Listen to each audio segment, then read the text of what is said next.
What is up, guys? Bachman here again. This is the part 2 of the shop update for 2019. It's not 100% done, but it's done enough that I can confidently show you what it's going to look like permanently. Minus the fact that the bench that is in the center of the room now, which I told you guys about, is going to be getting a vinyl top, like a vinyl flooring. I've seen this it's pretty tough vinyl. It's for like industrial office buildings and stuff. It's really expensive. It's like $45 a pack, but one pack should be able to do this entire tabletop and my workbench, and maybe a little extra. I might put it on the top of my shelves or whatever. But it's a tongue and groove and slip joint type that locks together, and I'm going to screw it fast as well. I'm not going to worry about any kind of glue or anything. But yeah, I'm going to go over the toolbox first, and then we'll work our way around the rest of the room. Phillips heads, Allen wrenches, and a couple little specialty things. Flatheads, adjustables, putty knives, clamps, safety glasses, ratchets and extensions, my brand new Husky extension set. These are very nice. They're $20 at Home Depot, and they are completely replaceable, lifetime guarantee. Random drawer, brushes, jet drill, valve stuff, other little things. Files and pry bars and punches and chisels. Pliers, pair of scissors, wire strippers, adjustable pliers, different wire scissors and wire strippers. Hammer drawer. I got a new hammer. It's the rubber tipped one, and it's got a steel head on the back side, but you can switch out the tips. That's what the white and the green ones are for. I needed a new one of those. My old one was pretty beat up, but they last pretty long for $6. Metric drawer, and I have, those are the only American sizes in this drawer, but that's just because I wanted to keep this set in here. This is another metric through set. Ratcheting wrenches, regular wrenches, open box wrenches. This is the American drawer. I need to get some more American wrenches and some more ratcheting wrenches and different American sizes, or a lot of people say standard. Vice grips, channel locks, tin snips, pipe wrench. Socket drawer. Got impact sockets, my 1/4 inch set. There's two little things, a 1/4 inch drive, metric sockets, American sockets. I need to get a lot more of those as well, but they've all done the job so far. I do not have the big Sawzall in here right now. That is sitting right there, but that's normally in this drawer. We have the pry bar and the really long Phillips head screwdriver, angle grinder, drill, 1/2 inch impact. The torch is sitting right there for now, but I was probably going to put it in here. We'll see how full it gets. And then I have the top here with calculator, magnets, measuring tools, some swab brushes. This is just a ashtray. Don't smoke, it's bad for you. Can that I use for brass scrap pieces. And then business cards are in there. Yeah, just other random things, pens. Then we have the shelves that my buddy gave me. I have the majority of all my sets, my torque wrenches, taps, engine stands for small engines that have the holes in the center of them so the shaft can go through. That one has a bigger hole on it so I can fit a whole pulley through it. We have the cat jack. The cat jack stands, scissor jack from a car that I saved with the handle, a really old bottle jack that I don't think I've ever actually used, but I have it. I need to make a handle for it or something that I can actually crank it up. I might be able to fit like a 1/2 inch drive ratchet in there. And then just other random stuff. This is a weed whacker I have to put back together. It's my own, so I kind of put it off to the side for now. This little project, which I haven't shown you guys, it's not finished yet either, but that's a gas-powered bench grinder I was working on. Don't ask me why. I just get crazy ideas and I go with it. Over here we have all the scrap bins. They have steel, random wires, switches and relays, irony aluminum, which is just aluminum with pieces of anything else that is not aluminum that is not completely clean, and then that last one is clean cast aluminum. Then over there in that box is starter motors and other types of electric motors. The race quad is currently in the way, but I have it locked to the bench. 250 is right here, and that is locked to the blaster. The RD is on the table that I moved in here. This table was about 3 inches longer, or taller. This bottom plate here, this beam right here was actually 3 inches below this. So it's sitting on this and this post now.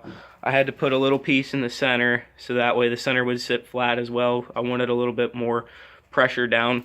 I might take one beam in the center board there and screw it fast to that board on the back side of it, but I'm not 100% sure yet. And then yeah, I'm gonna pull off all this old rubber because it's pretty hard and brittle. Pull all the staples out, which is going to be a pain in the ass because I put a lot of staples in this thing. And then I'm going to lay the laminate floor down on it, measure it to size, cut it out, and then screw it fast. And they're individual boards, so it should give some structure side to side. They're about a 1/4 inch, or I think they're a 1/4 inch to 3/8 thick.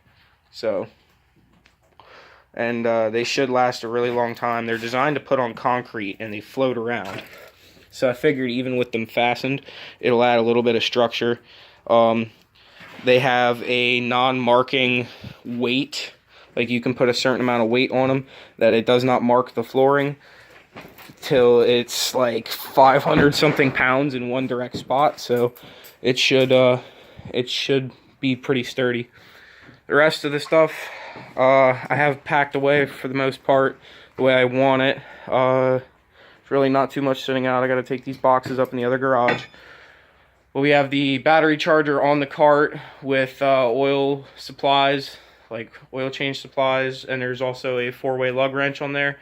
That's going to be the cart that we just drag out to the driveway and run an extension cord if we need for running a battery charger.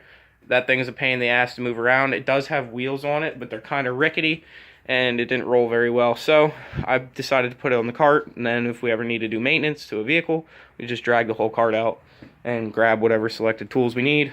Paint cabinet's still over there. This cabinet's still here. This cabinet's still here. Over to the workbench. I moved this small Craftsman adjustable table over here.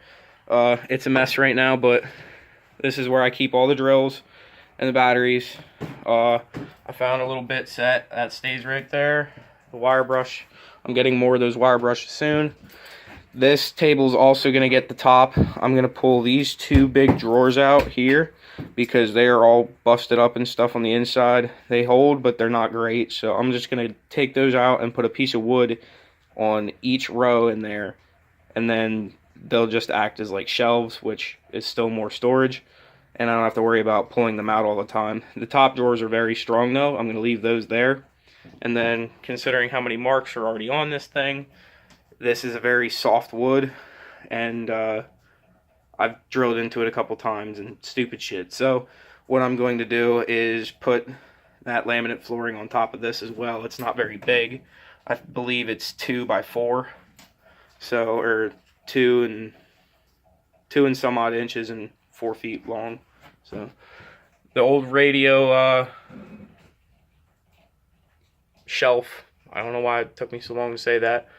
The old radio shelf is hung up here with my sign. I built this box for the rags, so now I have rags right here in the corner. I have my chair, so I can do engine builds over here. I took the old light that was up in the center and replaced them with those 2 lights, and my toolbox has a light over it as well, and I also have a light right here.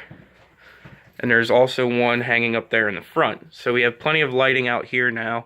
At nighttime, it really lights up in here. I have the door open right now. And it also has windows during the day, so there's plenty of light in here. And then the old light that was in the middle, I have right here. so that adds a little bit extra as well. Plus it'll help me see to the top shelf here. I'm kind of short. This board right here is about eye level with me, so yeah. Got the whiteboard hung up finally. That was sitting in my room forever. And that yeah, I got that for Christmas, so I just finally put it up. And yeah, that's about it. I switched out the old trash cans actually in the big trash can, but that thing was so busted up. So I pulled one of these from outside, and that's in here now, which I can keep more trash in it as well. You got the cans here, copper, scrap there, and the gas cans still fit back there. This engine's just sitting here temporarily. This engine's going on my buddy Bob's John Deere, but we have not started that yet. I got the vise under the table. There's a spare kerosene can. I have the other kerosene can sitting over there, I believe. Yeah, behind the 250. Shitty shop vac. This thing is not going to be used for much longer. I'm planning on getting a new one. I can get one for about $70, $68, something like that. And then lastly, the kerosene heater. But yeah, the outside is definitely cleaned up a lot more. I still have to put some other things away and take some scrap away. I have a lot of cans to get rid of, so hopefully I can come across some money here and start some builds. I think I'm gonna put off all the projects, the 3-wheeler, my tractor, my race mower. Those are some other projects that are from the past that I've never showed on YouTube. And that scooter that I was, the Honda scooter, I'm still gonna keep it. I'm still gonna build it eventually, but this bike has been sitting around for about 5 years now, so I want to get this. I want to get this banged out, and hopefully I'll be able to afford this, considering how old it is, and I can still ride after I get my license back. And well, I have to put a breathalyzer in my car, so hopefully after I can get the breathalyzer out of my car, and I don't need to drive any vehicles on a breathalyzer, which I believe is other 6 months to a year. I want to be able to ride this bike because I'll still be on a higher insurance, and this is in 1974. My it's worth about, completely, like when I'm finished with it, it'll be worth about $900, even though I have almost $3,000 in it. My sport bike is still worth about $3,300, so I don't know. We will see, but I definitely want to get this bike finished. I'm tired of looking at it being all sad. I have to find the proper wheel bearings for the front and some of the hubs, and then we can actually get it on wheels. Once it's on wheels, I think I will be home free. I have to get some different shocks. These shocks are not the right length, although I'd like to get ones that look like it, or at least some shocks with the piggybacks on them. But anyway, guys, that's all the time I have. I hope you guys enjoy the future videos to come. The shop is, it's still a little bit of a mess, but it'll be cleaned up in the next 2-3 days. And then we will proceed with the RD250 build. So hopefully we can get this out of the way. I have basically all the parts for it. It needs some body work. The tank is up there in that corner shelf. So other than body work, wiring, and finding the proper bearings for this thing, I am pretty much set to get this thing completely finished. Might switch out those fork boots. They're a little on the large side, but we will see what happens. Alright guys, catch you later.